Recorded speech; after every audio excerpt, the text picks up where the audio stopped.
seated.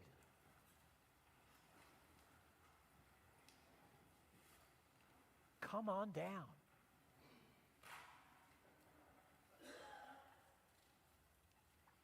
Every advertisement ever tells you that their product, their service, their team, their business is the best in the world. But the ones who are really the best will always give you the chance to try it before you buy it.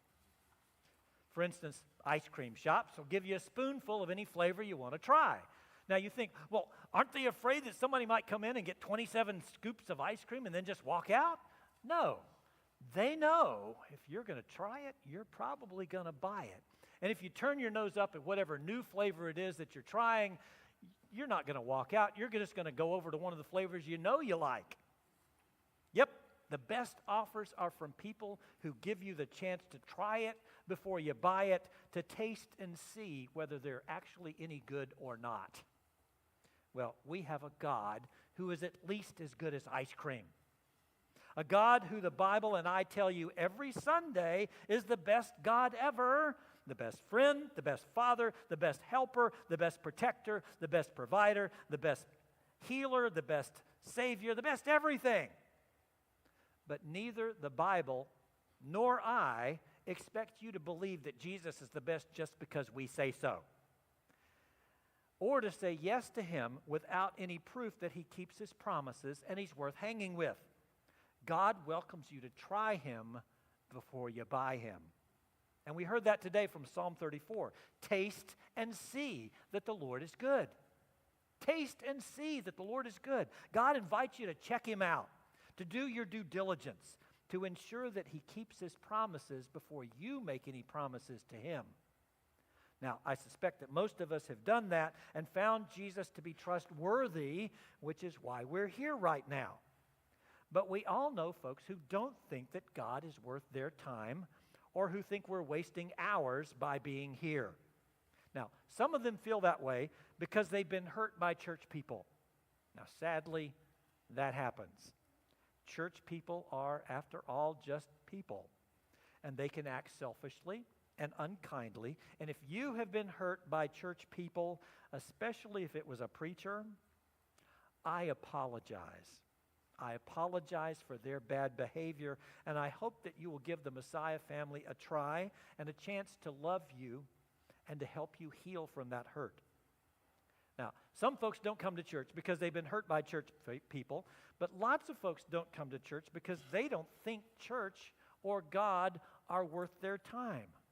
Their life is busy, whose isn't? And God and church never make it to the top 10 of their to-do list. Now, they do that because they don't think they're going to like it, or they think it's going to be boring, or they think that God may ask them to do something they don't want to do, or ask them to quit doing something they like doing, which God might do, but never without giving us something better to take the place of whatever it is he asks us to give up. The point is, they stay away because they think they're not going to like it. Now, sadly, most of them think that in spite of the fact that they've never really given God a chance or much of a chance. When I was in middle school, I went over and spent the night with my best friend, and we're having supper. Supper's over, and his mom comes over and plops a plate of chess pie in front of me as a dessert. Now, if you don't know what chess pie is, it's a southern thing, and it's yellow and it's gooey, and it looks like lemon, and I don't like lemon. So every time anybody had ever offered me chess pie in the past, I didn't know what a chess was. So I thought I wouldn't like it, and I very respectfully and politely declined. But Mrs. King didn't give me that option. There it was in front of me, and the whole family's watching me, and I'm from the South, and I was raised right, so I know that you don't turn down a plate of food. So I gritted my teeth and pasted on a smile and took a bite, and yum! Yum! If you don't know, chess pie is sugar and butter and eggs. It is heaven on a plate, and I am salivating telling you about it right now. But I thought I didn't like it because I'd never tried it. all it took was one taste to see how good it really is. In fact, I have my own recipe for chess pie, and if you're really good, I'll make you one someday. God is at least as good as chess pie. The hard part about getting people to Jesus or to church is not convincing them that he's the best, because why should they take our word for it? It's getting them to try him, to taste and see whether he's good or not. Psalm 34 tells us how good he is and gives us some spoonfuls of Jesus to offer folks so that they can taste and see that he is indeed good. Let's check it out, and starting in verse 4. I sought the Lord, and he answered me and delivered me out of all of my terror. Look upon him and be radiant, and let not your faces be ashamed. I called in my affliction, and the Lord heard me and saved me from all my troubles. The angel of the Lord encompasses those who fear him, and he will deliver them. When we're in trouble and call out to God, he hears us. And even if he doesn't save us by getting us out of our trouble, he always saves us by getting us through them. And when we find ourselves in trouble, let's taste and see if God does what he says he will. Let's call out to God and give him a chance to deliver us and save us. Verse 8, taste and see that the Lord is good. Happy are they who trust in him.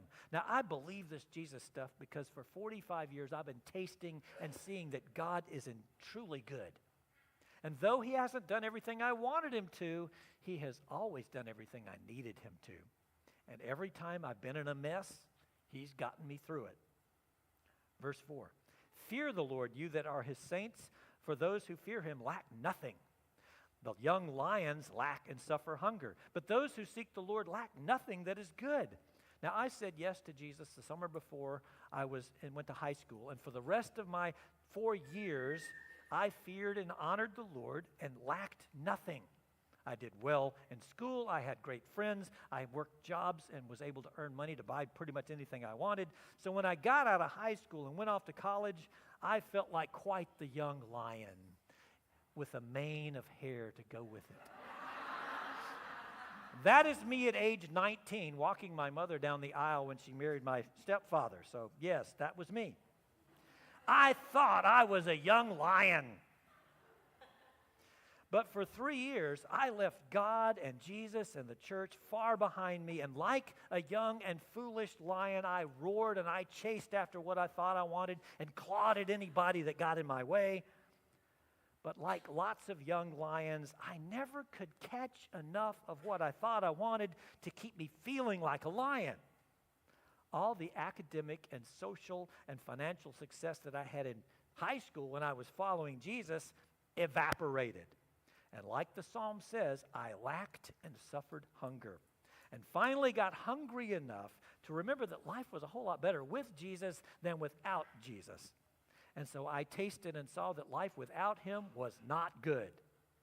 So at age 21, I repented. I came back to God and Jesus and the church, and I've stuck with him ever since.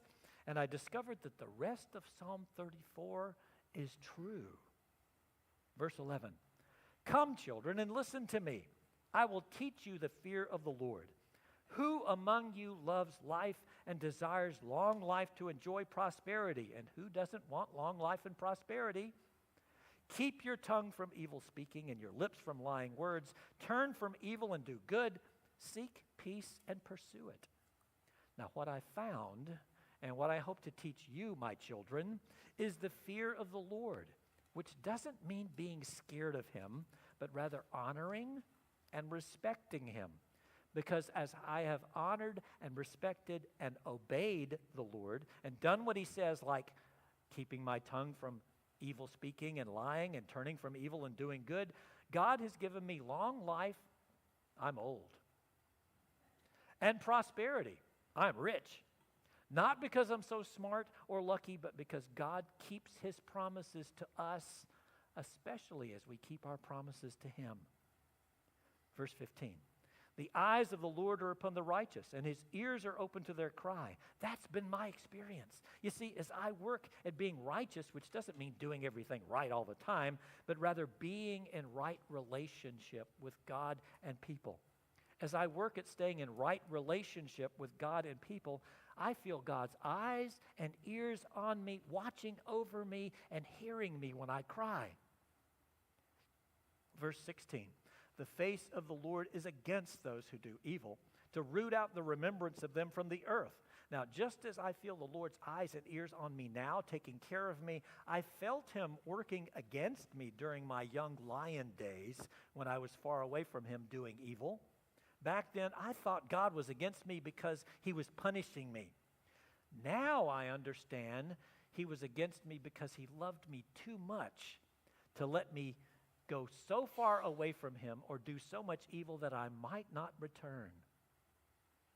For those 3 years that I was a young lion against God, he was against me, enough to get my attention and knock some sense into me, so that I repented and changed my direction and chose to get back in right relationship with him and with people, to be righteous because, verse 17, the righteous cry, and the Lord hears them and delivers them from all their troubles. And he has, and he does hear me when I cry. Once again, not always getting me out of my troubles, but always getting me through them. I've also found verse 18 to be true. The Lord is near to the brokenhearted and will save those whose spirits are crushed. Just because I'm in right relationship with God doesn't mean that I won't get my heart broken or my spirit crushed. Christians still get hurt. Christians still get sick. Christians can be mistreated and suffer disappointment and loss. We are not exempt from disease, divorce, death, or returning children.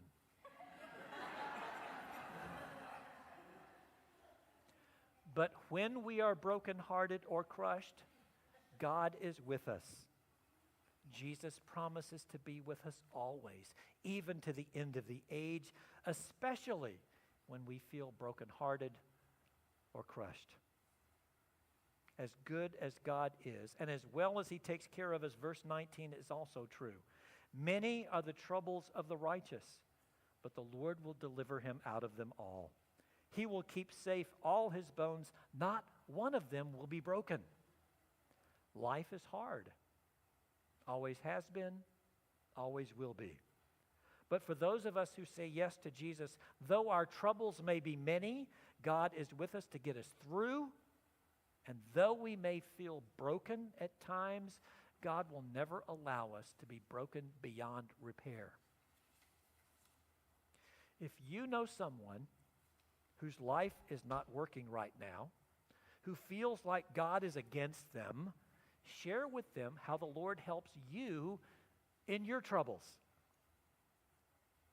And invite them to come here with you to taste and see that the Lord is good and to let us love them.